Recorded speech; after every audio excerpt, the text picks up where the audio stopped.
Bismillahirrohmanirrohim. Assalamualaikum warahmatullahi wabarakatuh.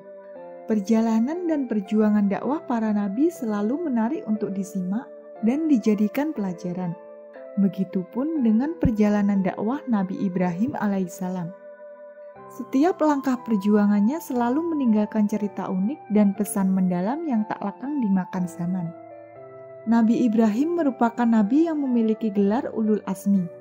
Ulul Azmi merupakan sebuah gelar kenabian istimewa yang diberikan kepada para rasul yang memiliki kedudukan khusus karena ketabahan dan kesabaran yang luar biasa dalam menyebarkan ajaran tauhid.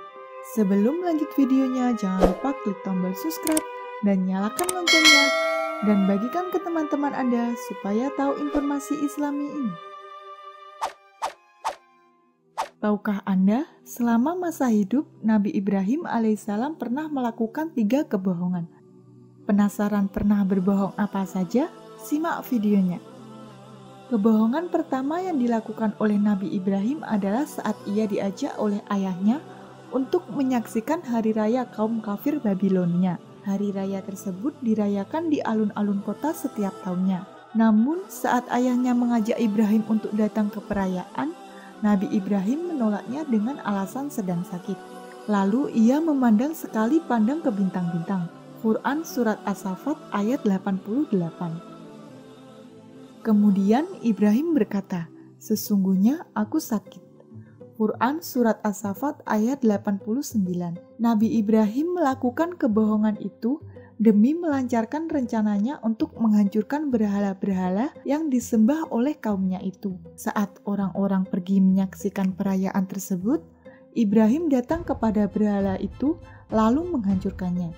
Kemudian Ibrahim pergi dengan diam-diam kepada berhala-berhala mereka, lalu ia berkata, "Apakah kamu tidak makan?"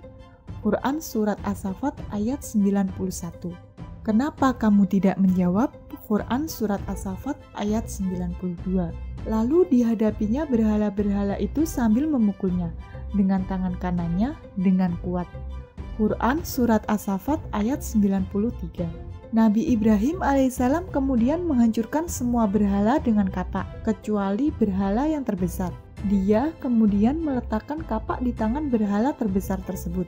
Setelah Ibrahim menghancurkan berhala-berhala tersebut dan menyisakannya yang paling besar, kemudian datang masyarakat yang baru saja pulang dari perayaan. Mereka kaget karena sembahan-sembahan mereka sudah hancur. Mereka berkata, "Siapakah yang melakukan perbuatan ini terhadap Tuhan-Tuhan kami? Sesungguhnya dia termasuk orang-orang yang zalim." Quran Surat An-Anbiya ayat 59. Mereka berkata, "Kami dengar ada seorang pemuda yang mencela berhala-berhala ini, yang bernama Ibrahim." Quran Surat Al-Anbiya ayat 60.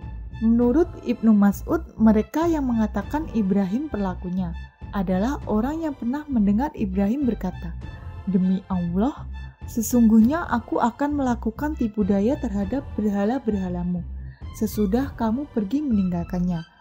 Quran Surat An-Anbiya ayat 57.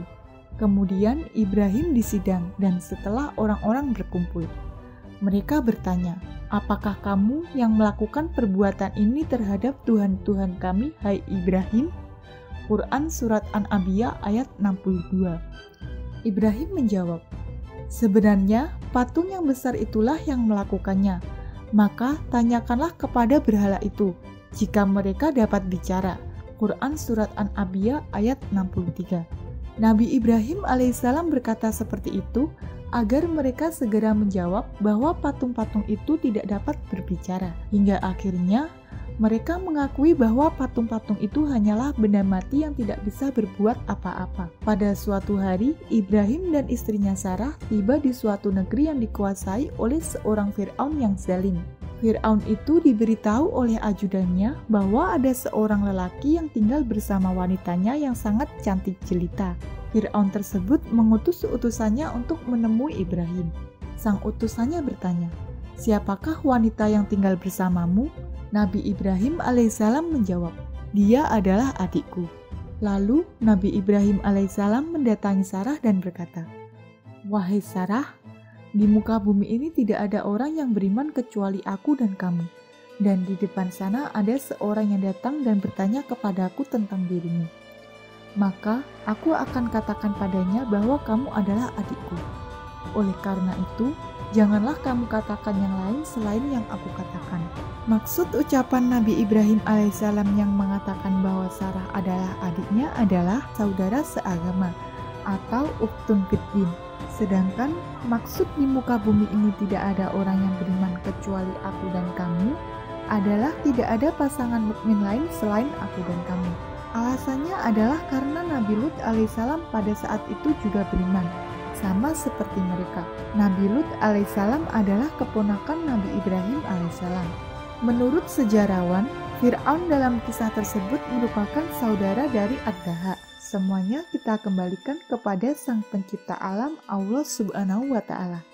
Karena sesungguhnya Allah Subhanahu wa Ta'ala lah yang mengetahui dari segala mengetahui. Wallahu a'lam bishawab. Wassalamualaikum warahmatullahi wabarakatuh.